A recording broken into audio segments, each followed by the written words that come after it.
Hello, welcome to another episode in the RPG and Go tutorial series. Today we're going to be creating a map and loading it into our game. Up until now we've been, creating entities and moving them around in the void, and I thought it was about time to put an actual map behind them so we can get a sense of our world. Now, to create the map, we could just, write all the data in a text file and load it in that way, but I thought it would be much more valuable to use an industry standard tile map editor like Tiled, which is the one I've decided to use for this series. Tiled is really good because it's completely free, it's pretty easy to use, and it exports to a lot of very convenient formats for us. Go ahead and download it on itch.io for free and set everything up, and you should be all good. Once you open up Tiled, you'll see something like this, just no open files and some new options here. What we want to do is we want to create a new project. Now for me, I'm going to create one in a new section, and I'm going to go inside of assets,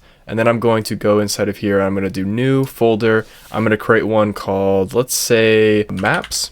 And inside of maps, I'm going to put my project. So I'm just going to call this my, rpg.tiled project. And after you press enter, it's a little bit disappointing, nothing happens, but that's because this is an empty project. So let's go ahead and create our first map. We can do that by pressing new map, and then we have some options here. Now for our tile set, ours is 16 by 16 pixels. So for the tile size, I'm gonna do 16 by 16. Now for the width and height, we don't really have to worry about it that much. This is, always editable in the future. I'm going to make mine some larger number because I know that RPGs have larger maps. So I'm going to go with like 100 by 80. That should be fine. All this other stuff should be fine. Orthogonal just means that it's, straight up and down and left and right. It's all axis aligned. And tile layer format, don't worry about all this stuff. It is just regular stuff. Go for it, press OK, and you're all set. Once you open it, you'll see something like this, maybe a little bit different because I've customized my colors, but the layout should be relatively the same. This is your actual tile map, and it's completely empty right now. This section over here is your tile layers. Right now we only have one layer here and it's completely empty, so let's go ahead and add some tiles to it. So in order to actually draw tiles on our layer, we have to first have tiles to draw. So we need to load in a new tile set. And a tile set is basically just an image that's been chopped up into a ton of little bit of tiles, just like we did with the player to get just that one top left image on the screen. So let's go ahead and click new tile set. And for this, we need a source for our tile set. So I'm going to click browse, and I have picked the tileset floor.png, which comes in the asset pack under backgrounds. Go ahead and select that and press open. We have some other settings here. Tile width and tile height are 16 by 16 pixels, just like the tile map is. And I'm just going to keep it as the default name of tileset floor. Now I'm going to click save as, and now we need to pick a place to save it. I'm going to save it inside that maps folder, and I'm going to make a subfolder for this, and I'm going to call this my tilesets. Inside of there, I'll just save it, and we should be all good. Now we get a cool little view here. We get to actually see our tile set, and now we can zoom in a little bit and check out what's going on here. So this tile set has all the floors, or at least a lot of the floors that come with this pack. So we have some grass and some dirt and all that sort of stuff, and it's been chopped up for us automatically by the tiled editor. We can move around with arrow keys and all that. We can see some cool little data about it. The one thing to note here is that each tile is assigned an ID, and the IDs are not just random. The IDs are directly related to their position on this image. So if we go to the very top left, you'll see that the ID is 0. As we walk down this tile set, you'll see that it increases by 1. Now this is really, really awesome because this means that we can export our maps as simply data where a number represents each different tile, and then we can map that back inside of our game. That is a lot of information, but I will walk you through the steps right after we create our first little dummy map. So we have this map here. Let's go ahead and start in the top left corner and get something showing on the screen. So I'm just going to zoom in here with control and the scroll wheel, and I'm going to select a tile that I want. So I'm going to make this grass, and why don't I just make a large area grass? So I'm just going to paint this area green here, and then I'm going to go to the bucket tool, which is up here, and I'm just going to fill this with grass because this is where we're going to first spawn in. And then let's see, let's make a little area to spawn, like a little dirt area. So I'm just going to draw this area around here, and I'll fill this in with dirt. Then we can go ahead and just put in some random little grass areas here, and you might see why I am a programmer and not a game designer. Okay, so this doesn't look that great, but I think it's an acceptable mockup to get things up and running. Let's go ahead and save this in a way that we can import it easily inside of Go. So let's go to File, Save As, and now we need to be able to save it. Now you could just save it as a TMX file, which is really just an XML file, or you could save it as a JSON file, which is what I'm going to do today because JSON's a little bit easier to parse and I just prefer working with JSON. So I'm just going to call mine spawn.json here. And then press save. And now let's go ahead and explore what this looks like. So when we open up the assets in the maps folder here, and then we click on spawn.json, you get a wall of text. And this wall of text is actually our data. So if you hover over it, see my VS Code has some cool little tools here that will highlight all the occurrences of 246, and it kind of shows you that this 246 is basically just our grass tiles here, and this 178 and these other similar numbers here are the dirt pathway. So it's basically literally just spitting out the data for our map as these IDs. Now there's a lot of other data here like the width and the height and the ID and the name and all this sort of stuff. We really don't care too much about all this stuff. We will need the width, but most of the stuff we'll just completely ignore, and that's totally okay. Later down the road we will use some more stuff, but for now let's get this data loaded in, the minimum amount that we need to get something on the screen. So I think it's time that we venture outside of the main file here and let's create a new file. I'm just going to call this my tilemap file, and I'm just going to say tilemap.go here. And now let's go ahead and say that this is in the package main. So now that we have this file created, let's go ahead and add in our struct that will contain all of our map data. This struct I'm just going to call a tilemap, and I'm going to append JSON on here because this is going to be our raw struct that we basically get by parsing the JSON data. This will not be our actual front-facing final tilemap object that we use whenever we are actually running the game. We're going to further process the data to more optimize it, basically. But what does this actually need? So if we go back into this JSON file here, what data do we actually need? Well, we need this data here, which is just an array of numbers. But we also need to account for multiple layers, right? Because this doesn't just come with all of our data packed into one array, it comes with an array of layers that inside of each of those layers, we have an array of integer values. Additionally, each layer has other properties that we need. At least we need the width and the height. So let's go ahead and put those three values in a struct so then we can properly parse our data. For this, I think the best solution is to actually have the layer be its own object and have the tilemap JSON struct contain a list of those layers. So I'm going to say this is going to be a tilemap layer JSON, and this is just going to be a struct that contains those three fields. So it's going to have our data, which is just an integer array. It's then going to have a width, which is just an integer, and a height, which is an integer. Now, in order to specify to the JSON parser that Go comes with that these are specific fields, what we can do is we can add a flag at the end here, which we do by doing backticks JSON colon, and then in strings, we can specify the field in JSON that we are targeting. So in this case, our data field is the actual data inside of our layer object here. So this layer here has this data field. This will be mapped directly to it. Now, same thing with the width. Let's go ahead and add one there. Let's say JSON colon width, and then let's add one here. So JSON colon height. Now inside of our tilemap JSON, let's go ahead and create a slice of tilemap JSON layers. So we'll do tilemap JSON layer, and there we go. Now we have a bunch of these, and again, let's add our flag here saying JSON colon layers. So now what we're going to do is whenever we are parsing this tilemap JSON, it's going to go here, it's going to grab layers, and it's going to map that to this value, and for each of these it's going to parse out this struct. Now let's actually create the function that reads the file, parses the data, and creates this tilemap JSON object. So I'm going to create a new function. I'm just going to say new tilemap JSON here, and this is going to take in a file path, which is a string, and it's going to return two values, and the reason is because this could definitely error out. So let's put for the first value, let's put the tilemap JSON pointer, and then for the second value, a potential error.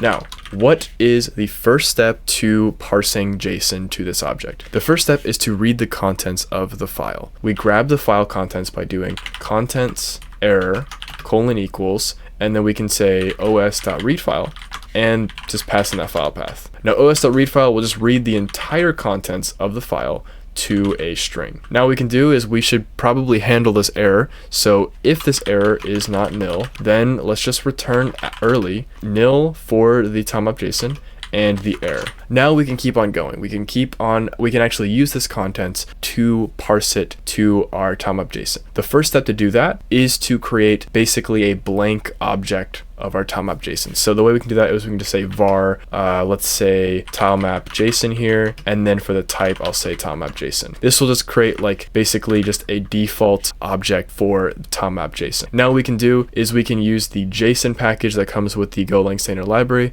We can say JSON.unmarshal here, and this unmarshal function takes in two arguments. The first one being the actual contents of the file that we are parsing, so contents here, and the second one being the object that we want to parse to. In this case, we want the tilemap.json, and we want to pass a reference to it, so we get that result inside of this variable here. Now you'll notice that JSON unmarshal also potentially returns an error, so we have to handle that here. And the reason is because, you know, what if we like misspelled error like layers here? That would not really work out very well. So we need to be able to handle potential errors like that. Again, we'll say if error does not equal nil, then we want to early return nil and the error. Finally, we should have our object after all is said and done and we've properly handled the errors, so we can return our tilemap.json and the nil for the error, because there shouldn't be an error at that point. So we finally loaded in our data. We'll worry later about optimizing this data. For right now, let's go ahead and use it. So the first thing to do inside of our game struct, let's go ahead and create a new field called our tilemap.json. And I'm going to make this of type, of course, you know, a pointer to tilemap.json here. Now, whenever we create our game, we have to first create that tilemap.json here. So I will just add a new entry before I create the game struct, and I'll say tilemap.json error colon equals new tilemap.json, and the file path for me is assets, then go into maps, and then spawn.json here. Now we have to handle the error, so I'll say if error does not equal nil. You know, if our map doesn't load, that's pretty darn bad. So I'm going to log it as a fatal error. Finally, we now have this JSON object here, so we can go into our game and we can add it as the new field here. So we can say tilemap.json and pass in that tilemap.json. Additionally, we're going to need to actually have that image that we're using for our tilemap to be able to draw the tiles. So I'm going to add another field here, and I'm going to say tilemap image, and this is just going to be, you know, an EBA10 image. And then we can go back down. We will just load in another image here like so. And I'm just going to rename this to tilemap image. And I'm going to point it to the correct image, which mine is called tileset floor. I just kept it as the same as normal. So this is tileset floor.png. Now let's go back down to the initialization of game, and let's say tilemap image, and we can say tilemap image here. So we have now loaded in the image properly into the game. Now, in order to draw this tilemap, let's go ahead and go into the game method here, and let's draw all of the tiles. Now, before we draw things, I just realized that this shouldn't be named tiles. This should be named layers. That was my mistake here.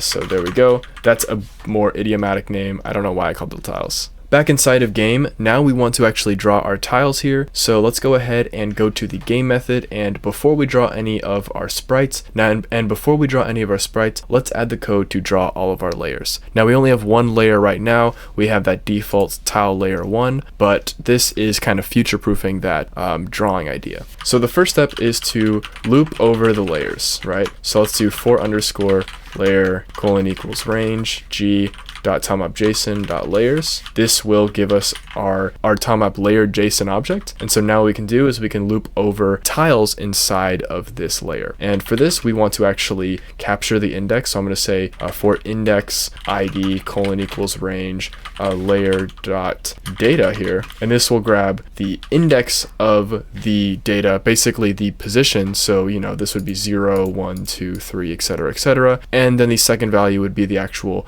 value that we have here, so 246. So now what we can do with this is we can just basically select a portion of that tilemap image based on the ID. Now, one unique thing about JSON is that whenever they store it like this, the actual ID is offset by 1. So whenever we are wanting to select, for example, the top left one, instead of using ID 0, it would actually use ID 1. So we have to subtract from that ID by 1. So let's first get the actual XY position of the tile where it should be drawn on the screen. In order to do that, we can use some simple math to get it from the index. So the X and the Y would just be this. The X would equal the index modulus divided by the layer's width, and the Y would equal the index divided by the layer's width. If you think about it for a second, whenever you modulus divide something by a value, it will essentially just take the remainder and give it back to you, right? So if we're at like Y position 4 and we're all the way down here, our number is really high here, it will just basically modulus divide up until this value here, which would be index 6. So now that we have the X and the Y, what we need to do is we need to translate them by our tile size. So we can say X times equals 16, and we can say Y times equals 16. And this will give us our actual pixel position, because this was just our tile position here. Finally, let's go ahead and just draw this. Now, in order to do that, we need to get the sub-image rectangle for our image to actually draw. So we need to basically crop out the part. And this is the same thing that we did with the player. So in order to grab the top left tile, we needed to do 0, 0, 16, 16, and it's going to be the same process here. In order to do this, we're going to say source X colon equals, and now what we need to do is we need to do ID minus 1, because remember they're offset by 1 in the JSON, and this is going to be modulus divided by the width of our tile set. Now I don't have this in anywhere, but if we actually go to tiled and we go to our tile set and we click on the last entry, which is hidden because it's just black, the ID is 21, which means that there are 22 tiles per row. So our width in tiles here should be 22. So if we modulus divide this by 22, we now have the source X, and we can get the source Y with the same approach. So ID minus 1, and then just regular divide by 22. Again, we need to now transform this into pixel coordinates by multiplying those by 16. Finally, we can actually draw our image. So let's go ahead and do that. So screen.drawImage, and for the first argument, we need the g.tilemapImage, and then we need to do .subImage, and then for that we need that rectangle value, which is just image.rect, and now we can do source X, source Y, and source X plus 16, and then source Y plus 16. And then remember, the subimage returns just a regular image interface, so we need to type assert that it is an Ebitan image. Now for the draw image options, we have to actually translate it to the proper spot. So we'll say options.geometry.translate, and we'll pass in that X and Y value here. We're going to have to convert them to float 64s. So I'll say X and Y here, and then I will pass in a reference to our options, and then I will pass in a pointer to our options. And then we will make sure to reset the translation after we apply it, so that we reset back to 0 and then we translate to the new position for every single tile. So now that was a lot of setup without any sort of preview, which is kind of how it really works with these map loading things. There's a lot of code to start. But as you can see, when we run it, you should see that we see our map. Now, there's no camera yet, but we have all of our tiles working seamlessly. Now, that was basically it for this tutorial's content, but I know that that was a lot of information dropped on y'all, and especially if you're new to game development or game development without a game engine,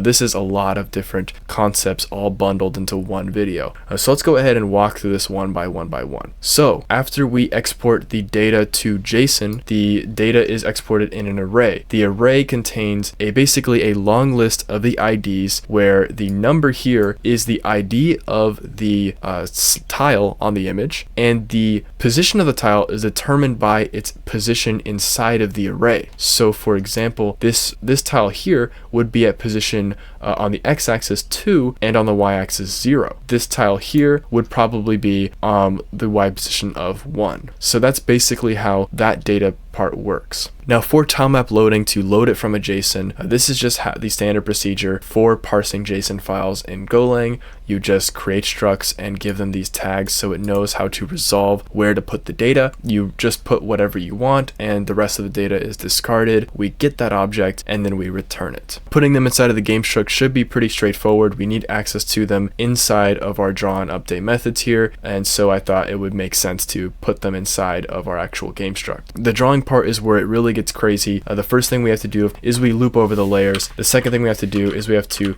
loop over the tiles in the layer data. The third thing we have to do is we have to get the tile position of the tile. So it's basically just this right here. Now we have to convert the tile position to the pixel position here. And given that our tiles are 16 by 16, this would just involve multiplying that by 16. Then we have to get the position on the image where the tile ID is, which is basically just saying, is your tile ID 0? Then grab, the tile at 0. So this would be 0, this would be 24, etc., etc. We're just basically cropping out this part here. Again, this is giving us the tile position, so we have to convert the source tile position to pixel source position, basically. Same deal as this with the drawing position here. Then we are going to translate. Then we are going to set the draw image options to draw the tile at X, Y. And then we're going to actually draw the tile here. This line is cropping out the tile that we want from the sprite sheet. And then we need to reset the draw image options for the next tile. So hopefully that explanation cleared up some of the initial difficulties that there can be with loading a map for the first time. I promise you it does get smoother as these concepts get more familiar to you. But with that being said, thank you very much for watching. I appreciate your support, and if you enjoyed the video, make sure to like, subscribe. If you have any questions, make sure to join my Discord, where there are a ton of people that would be happy to help, including myself, and consider supporting me on Patreon so I continue making videos like this for y'all. Thank you very much for watching. Have a good day. See ya.